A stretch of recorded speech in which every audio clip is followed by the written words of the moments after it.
doesn't like the others. We're Snap Out. I'm Julian Grimm, and this is Christopher John Newman. Welcome to our podcast. Hi! Are you ready to I rumble? did it for you. I can't say that. I think it's copyrighted. Are you ready to rumble? You can't copyright a phrase. I think you can in that case. No, because you can say, like... Are you ready to rock? No, like, you can say phrases in podcasts. I guess If so. we were to play, like, fucking, like the song from Rocky in this podcast, then we'd probably get, we'd get flagged and taken off YouTube. Yeah. Anyways, Yeah. this podcast is brought to you by Snap Out. SnapOutBand.com. Oh, we didn't plug our band at the end of the last podcast. True. We're learning here, guys. Yeah. We gotta go with times. But high chances, if you're listening to this podcast, you know who we are. So You're Davide. yeah, it's just Davide. Davide and Cleo. But hey, we got a lot more followers on social media since we did this last. Yeah. And yeah. Cool. I don't know what I was trying to say, but we might get more listens. And you lose with the followers, man. Who wants to hire us from some, how do they call it? Exposure deals. I don't know what that means. It means we put your product. I can't say that word. That's a difficult word for Brazilians. Product. In our social medias. You know what word I realize you can't say properly? What? What's the first track off of our album? Pumping iron. Yeah. Iron. Iron. Iron. Iron. Pumping iron. It's almost like onion, but iron. Pumping iron. Pumping Ian. I love to pump I Ian. wish I could pump Oh, Ian. shit. What are we talking about today, So, Julian? you must have noticed that Snap Out has been out of the gig circuit for a month. Something like that. But we have loads of gigs coming. We're going to talk about that later on because we need to remember to plug things on these things. So, Yeah. but we didn't That's the only gigs. reason we do this podcast. we didn't gig so much this last month because didn't. I went to Brazil You selfish bastard. to visit my mom and my dad and my dog. As I said, selfish. Why? Visiting your family over me, dick. You never be my family. You never be my mom. But yeah, Inside jokes. a little inside joke. Davide knows. Yeah. But I went to Brazil. I took a plane. First thing that I want to say is that LATAM, the Brazilian airline that took us there, is the fucking shittiest airline on earth. Fuck LATAM and all their people. If you use LATAM, What does Latam mean? Latin America. Oh. Okay. That was a lot less exciting than I thought it was going to be. But Carry on. actually, there was a company in the United States called TAM, and there was another company in Latin America called something else, and it became LATAM when they merged. What does TAM mean? TAM? I don't know. Trans American Miles. Oh, so it's TAM. Yeah. Oh, okay. Yeah. TAM. TAM. Okay. But anyways, they're shit. Don't fly with them. Fly with me. So we got there and we had an amazing time. I ate a lot. I got 4 kilos fatter, and I know that because I was really in shape for the pumping iron video, and I'm not anymore. But I'm gonna get there again, and yeah. And that's the end of this podcast. Thank you for watching. Anyways, Chris, do you want to ask me any questions? Whereabouts are you from in Brazil? I'm from São Paulo, the biggest city. Like the funniest thing when I talk to people from London is most people from London are not from London. They're not Apart from born. me. They're not born in London, apart from Chris. So when you talk to somebody, they're usually from a smaller city in UK or another city in Europe. And I think London is the biggest city in Europe. Maybe one of. Don't know. Berlin's pretty big. Berlin's, but I think in terms of population, I think London is the biggest. 100%. Yeah. Biggest one, but. Whoa. I think we. Oh yeah. Oh. Look at that. It's just broken. No, Anyway. it's back to Anyways, just headphone things. Don't worry. But London is one of the biggest cities in Europe. So everybody you talk to here, they're like, "Oh yeah, London, man, crazy, isn't it?" My city in Brazil has double the people that we have in London. So for me, when I moved to London, I almost got like a small city vibe, like where I live in London. That blows my fucking mind. When I can get anywhere in an hour. Yeah.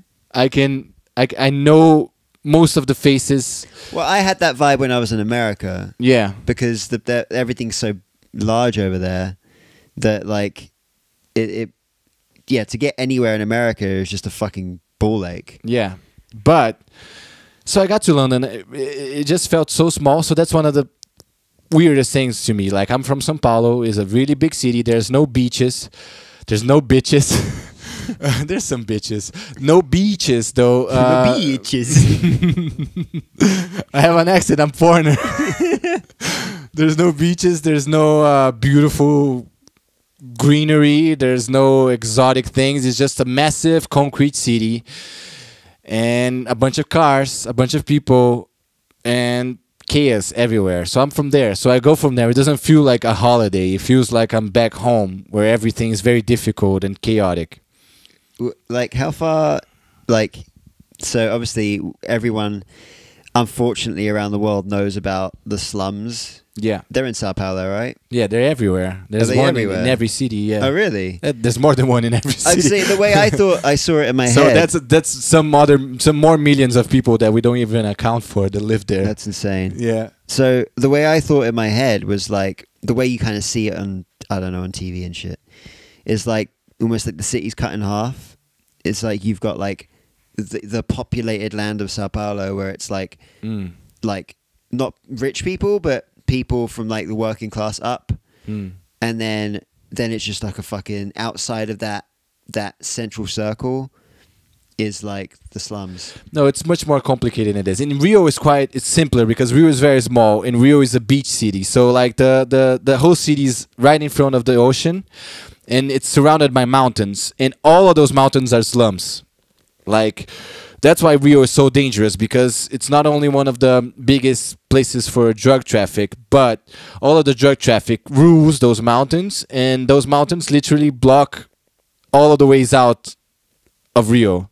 So the most dangerous thing you can do in Rio is take the road into the tunnels that cut those mountains and go to the other side. And if and when the criminals in the slums decide to come down all at once and just rob a bunch of people, they just, there's no chance. They surround an area and they get what they want. So Rio is it's simply divided, but it's the most complicated situation. Could you go out at night? Yeah, but you have to be careful. Well, I guess you're used to it, so it's yeah. But in São Paulo, it's more complicated because it's the biggest city. We have many slums, and we have concentrations of people, homeless people in many places, and we have slums in many places. There's very rich neighborhoods, but one of the richest neighborhoods, that's called Morumbi, is next to a slum. They're just one next to the other. There's the outside of São Paulo, which has some poor areas. Some areas are better, and every now and then there's a little slum. There's nothing you can do. It's just like unoccupied areas become slums in São Paulo, because there's no space. And we even have in the central of São Paulo is the saddest place, because when you think about a city and you think, oh man, where should I go in the city? Everybody puts on Google Maps the central part of the city and goes there. If you do that in São Paulo, you're going to end up in one of the most dangerous places ever, because it's the old center. So it's very pretty. It looks like France. It looks like Portugal, because it was built by the colonials. So it looks like Europe, but it got so fucked over the years by poverty and drug traffic and slums. And there's even an area that you cannot go in that's called Crackland. And it's just a place where everybody's on crack. It sounds like something out of Borderlands. Yeah.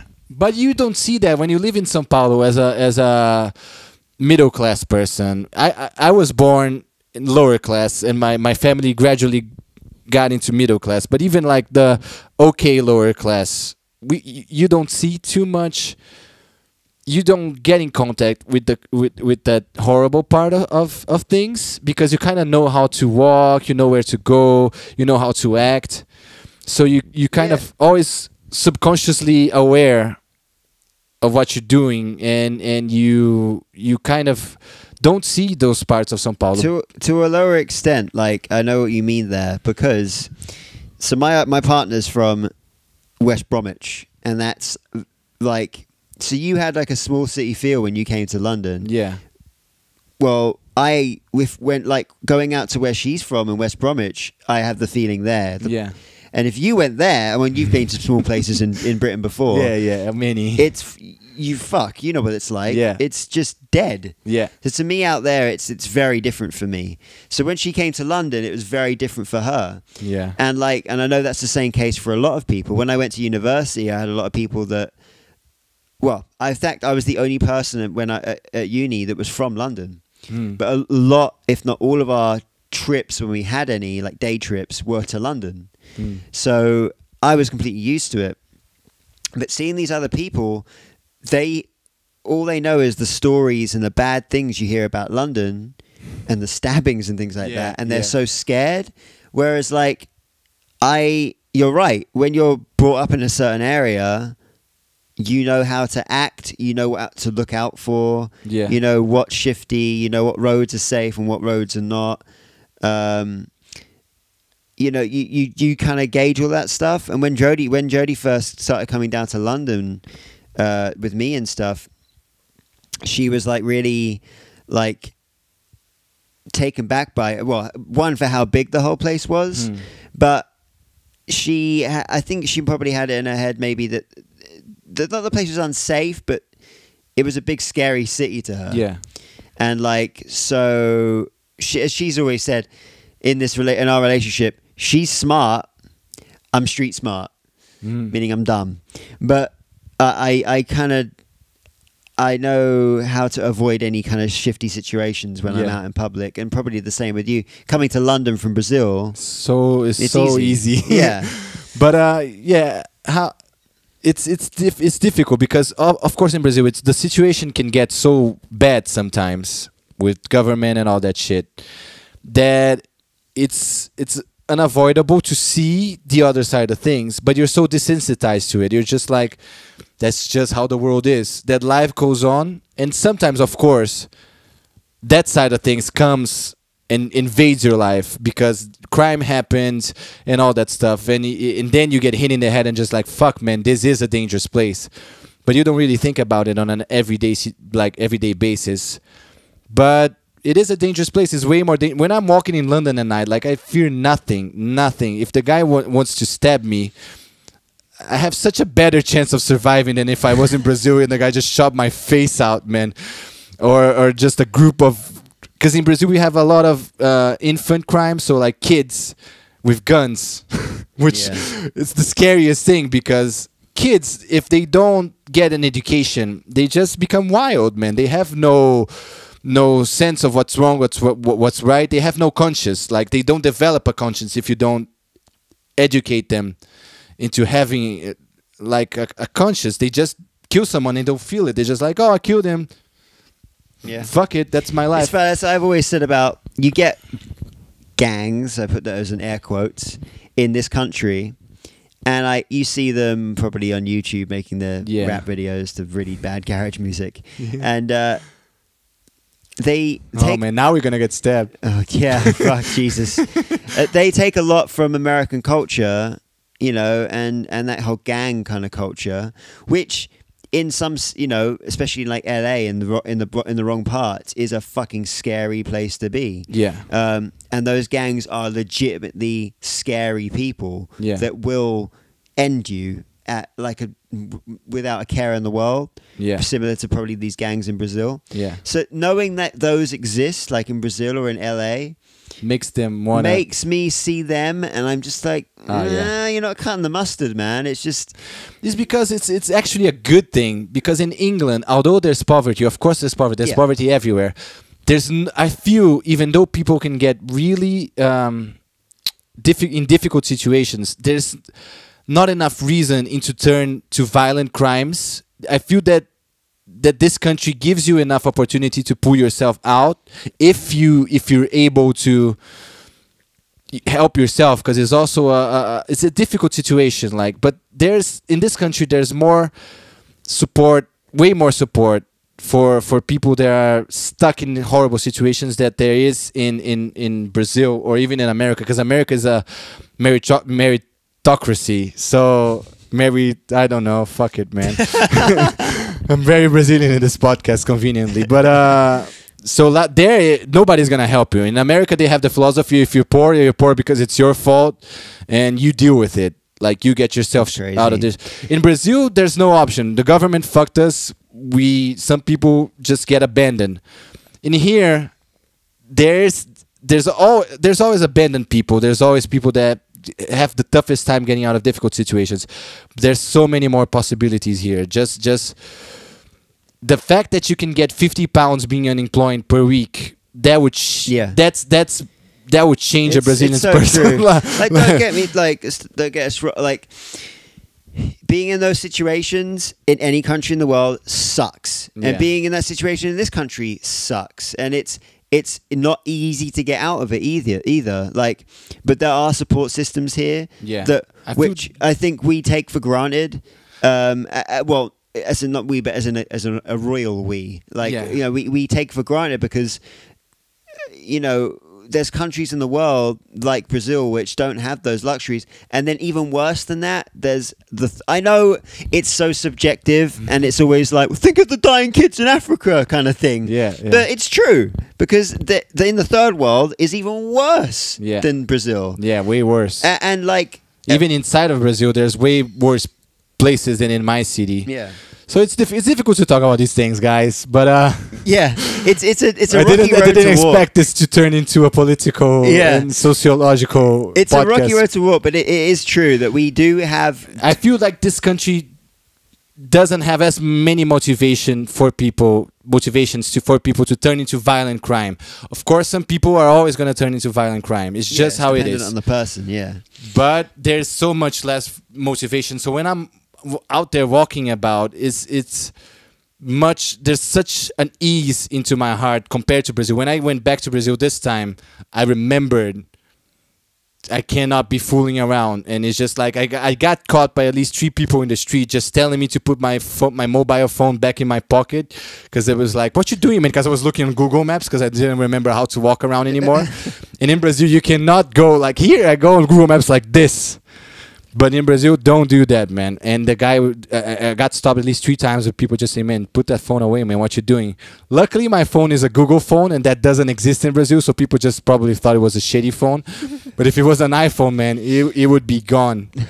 And so I had to be reminded of these things. But there were... I mean, like I was saying earlier, like I went to New York last year. It's a big city. You know, but I didn't feel once intimidated by it. I felt not at home, but I kind of felt like I had been there before almost, because I felt comfortable. It was a similar hustle and bustle to London. The subway system was similar. Being in the center, it's very similar. Being in the center of New York was similar, and Manhattan was similar. It was just really similar. So I didn't feel threatened, and I just took all the lessons I learned from living in London and translated it there, and just took, and I didn't once feel unsafe. And it's funny because before we went to New York, we checked out the hotel we were staying at. Or we were looking at different hotels, and we found the hotel we were staying at, and there were loads of reviews saying it was a good hotel, but the area was dodgy. And that's all we kept reading. Area's dodgy, blah, blah, blah, blah, blah. And it was in Queens, and it was like, it wasn't in a very built up area. There was like car shops, you know, like garages and stuff, and little warehousey places, and it wasn't a built-up housed area, and it was right near the railway, which there were like homeless people living underneath and stuff. So I can see why people that aren't experienced with cities would think that. But to me, it felt like I was walking around like Park Royal or Acton or something, and it was just like, it wasn't intimidating to me whatsoever. We walked around there fucking early morning to like 1, 2 o'clock in the morning and stuff, and it was just like, didn't feel unsafe to me at all. Like, but I guess it depends on where you're from and what kind of upbringing you've had, and when it comes to that kind of stuff. But there are good things in my city, guys. Don't get me wrong. We're just negative speaking about it. Positively speaking about things, people are pretty cool. I like people from there. They are different people from anywhere in the world, because They're not Brazilian. like they're Brazilian, but they're like not like big city New York people. They have some similarities. It's just funny. We're very rushed, very fast. Everybody likes to party. Everybody that part is true about Brazil. Everybody likes to party and eat, man. I got so stuffed with alcohol and food, man, that at some point Cleo's body just broke and she didn't eat for one day. Okay, now. She was like, I can't eat, and my was just like, oh boy. And I just had to take laxatives and and melt whatever was in my stomach. But food is amazing. Like, one thing about Brazil is, and at least my city, because my city is the most international city in Brazil, you get any type of food anywhere, anytime, any price, and it's always delicious. The corner of my that's one thing that I don't understand, how it doesn't exist in London. In the corner of my street and everywhere. It's better than it used to be. I know. But everywhere in Brazil, there's things called bakeries, right? No shit. But these bakeries, they have a counter. And in this counter, like, they have a bunch of delicates. They have a bunch of breads, a bunch of sweets. Delicatessens. Yeah, delicatessens. They have a bunch of raw cuts, cooked cuts, whatever. Bunch of meat, because Brazilians like meat, yeah? But they have a counter with this little dude there, and this dude has a grill, and you can ask him to do whatever you want with anything that's in that bakery. They don't have a menu. You go there and like, I don't know, man, I want a cheese bread, and I want more cheese in it, and then I want a slice of ham, and then I want you to cut in half, put some butter on it, grill it, and you can tell him what to do, and he will do it, and it will be delicious, man. That sounds pretty amazing. Yeah. I found a really shit version of that in America. Yeah. So I don't know if it's all over America, but it's definitely in Philadelphia or Pennsylvania. It's called Wawa. Never heard of that one. So it's open all day. Yeah. You go there and you use this computer screen, right? Which sounds already super technologically advanced for Brazil. Yeah. But I swear, they just had every ingredient in the fucking world. You want it in a fucking sandwich? You have it in a sandwich. You could choose the bread, whether it's normal bread, roll, baguette, whatever, and you choose all these ingredients. Yeah. Pop it all through. 10 minutes later, a woman comes up to you. Here's that with a barcode on it. You go scan it and pay for it. That's cool. Magical. It was so good. I miss places where you can kind of do this here. Just customize your Subway. meal, and maybe if you we Subway is the closest thing. It really is. But you can go into this place and just ask the guy to put some butter on a bread and just grill it for a second and just have that. So that sounds really nice. If you're I'm really hungry. Yeah. But if you're not really hungry in Brazil and you just want to have a snack, it's easy. If you're really hungry and want to have unlimited meat for whatever time you stay in the restaurant, you can. And it's just you can get pizza from any type of the world, and the Brazilian pizza from my city. I know Italians and New Yorkers are gonna get angry at this. Our pizza is the best pizza, okay? Damn. Man. Oh, shit, son. Chicago. Fuck Shots you, fired. Chicago. Pew, pew. Nobody cares about your deep fried shit. Yeah? São Paulo pizza is the best pizza in the world because we just went ham on it. Oh. We just, when you go to an Italian pizza place and they put like a bunch of sauce and some leaves on it and like 3 pieces of cheese and you can see the sauce and the dough, and you're just like, what the fuck is this? In Brazil, we just put cheese on all of it, like they do it in the American version, but then we put different kinds of cheese in layers, and then we put some more cheese in the dough, and it's in the border, and we're just like, man, we're having the time. It's It just... just reminded me, not the cheese, but you had a barbecue at your house in like 2013. Yeah? Remember that on your little roof terracey thing? Yeah. That's where you cooked chicken hearts. Chicken hearts, guys. If you don't know about chicken hearts, you gotta learn now. 1 heart per chicken. No shit. I don't know if they managed to like mutate chickens to the point where they have like Just 4 or loads of 5 hearts. The farming hearts. But it's the cheapest thing in the world. Like I had that a couple of days ago. I had 500 That's a really good name for an emo band, by the way. chicken hearts. No, farming hearts. We had 500 grams of chicken hearts we bought, and that was 2 pounds. 1 heart per chicken. That's how much a chicken is valued nowadays. Crazy. But anyways. So, just saying, the most, for me, disgusting thing I've ever eaten Chicken Maybe heart. not the most disgusting thing I've ever eaten, but it was up there. Didn't like it. I actually Do you not found- remember? I spat it out. It's an organ, man. Did you ever have liver? Yeah, I don't like that either. Yeah, but chicken heart's way better than liver. It's just amazing. If you cook it with a little butter in The a only grill. organ I've ever liked, and that's because it's in pie, because I'm English, is kidney. Nope. Fuck that. Fire steak kidney pie. Fuck that. No, I can't have kidney. But Fucker pies.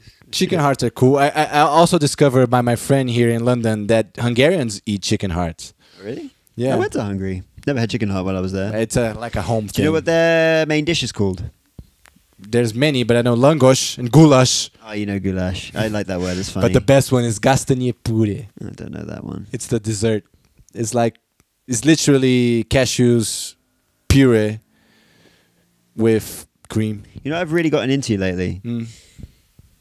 Like it's like skyr. Skia. Skyr. SKYR. It's like a Greek style of frozen yogurt or some shit. I don't know what it Never is. had that one. It's fucking good. It's a lot healthier than actual yogurt. Okay. It's tasty. I'm gonna Skia. Yeah. Try that, sure. I might be wrong about what it actually is, but it's good. Anyways, back to Brazil. It's an amazing city, São Paulo. Okay, you When guys was should the go. last time you were there before you went? It was just now? 2 years. 2 years. I don't really feel like I one. was about to say it feels a lot longer, but I wasn't speaking to you 2 years ago. Yeah, one of the weird feelings that I had this time when I went to Brazil is because I've been in London now for 8 years. 8 years, almost 8 years. 8 years, almost 8 years. But Brazil is just not home anymore. Aw. So I'm so distant from my friends that live there. I'm so distant from my family. My family, not really because they come here all the time, but I'm so distant from my family house, from my friends, from the place in general, that when I went there was the first time I actually felt like a tourist, so I could enjoy it in a different way. It's pretty cool. But at the same time, it was a little sad because it was like going back into the past, and I almost felt like, spend all this money to get here, but like, you know, sometimes I just rather be at home working or doing something. It was weird, but I enjoyed the city as a tourist for the first time, and it is really nice. It's way nicer than it used to be when I was there, and the tube's a lot better, although they're still missing loads of What's tube. it called out there? Metro. Metro. I like Just it. a metro, right? Oh, that Like sucks. it's in the rest of Europe. It's way better than it was before, and they have a bunch of new things. I went to the Japanese neighborhood, which is my favorite place. Had some ramen. What else? Yeah, we went to. We didn't really go to any clubs because we don't do that shit. But I watched my friends play in their bands, and it was just a nice time. And I every night I had a passion fruit caipirinha, which is the best thing in the world. And the thing is, in Brazil, passion fruits are this sized, and in London they're this You have sized. to illustrate that for the people that are just listening, Julian. And in Brazil, passion fruits are the size of my closed fist. And in London, they're like very small. So if you want to do a Like a bollock. yeah, it's like a swollen scrotum. But and they're different colors as well. In London, they're dark, and in Brazil, they are yellow. I see yellow grapefruits in this country. Tell me where they are, man. You got Everywhere. Are they bigger? They're pretty big. I mean, they're probably bigger in Brazil. Because we need like every time I do a passion fruit juice or I want to do a passion fruit caipirinha here, I have Passion fruit. yeah. Oh, I thought you said grapefruit. No, passion All fruit. right, I stand corrected. I have to use like 10 British passion fruits, That's a lot of passion fruit. and it's just like That's a lot of passion, it's Julian. expensive, man. And now we're gonna have no more fruits because You know what? Sorry, camera. My bad. he's done that a couple of times. I don't think I've ever had a passion fruit. Oh boy, it's the best fruit ever. I don't feel like I have. Okay, so soon Chris is gonna do a video with me where I eat British things for the first time. Yeah. Oh yeah, And we can do a Brazilian one. Brazilian version. No fucking because chicken hearts. it's Though. chicken hearts, It's not happening. guaranteed. Ugh. But I don't know. My trip to Brazil was great, but now I'm back. I feel home again. I feel where I am where I should be. Okay? As Tom DeLonge would say, this is home. In that song called This Is Home. No, I just know the ocean is on fire. Fire! And voice inside my head. Where are you? I'm home, Tom. Julian has his own Yed moment on the new record. I had a yet moment in the record. It was on purpose, though, because I felt like it. I feel like I've now I'm singing in the band more. I've become the Tom DeLonge. Because I've got the fucking graining, whining voice that flails up every now and then. He's got the higher voice that's whining. Corporation for Ingenieur. That's me. And he has trouble speaking words. Yeah, Even though he's a native speaker. it's true. But, Yeah, I always want to roar. Like that. yeah. It's me. I'm not Mark, though. No. Fuck that. No offense, okay, Mike? We still want to support you, please. Still want to support you. I will still love you, but I'm not Mark. I'm bearded and big, and like I have. He's pretty tall. I don't know, how tall is he? No, He's taller Tom's tall. Tom is tall. Tom is like a fucking giant. But Mark's like 6'2", 6'3". yeah. Americans, man. They're all fucking tall. They eat all the chicken nuggets. Although when I went to America, I didn't really meet any tall people. Sorry. Like scary tall people. I think we're going a bit off the rails here. Oh, that's funny. Like, that doesn't happen every podcast we do. 31 minutes in. I think we should cut this one here. Okay. This was my trip to Brazil. Crime and food. Crime and food. That's the name of this podcast.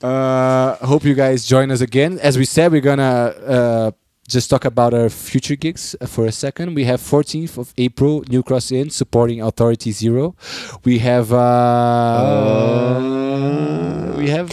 we're playing in Dover. We're playing Dover with Dover with Melisandre's Beavers. Yeah, I can't remember the date though, so really I apologize for that. I think it's on the 10th. You're right. May. It's on the 10th of May. We also have another gig on the on the. I told you the guys the date today. That's not really confirmed yet. Yeah, but don't worry about that. There is a date like 2 weeks into April as well. And also, I just want to East London, reiterate. I can't say that word as well.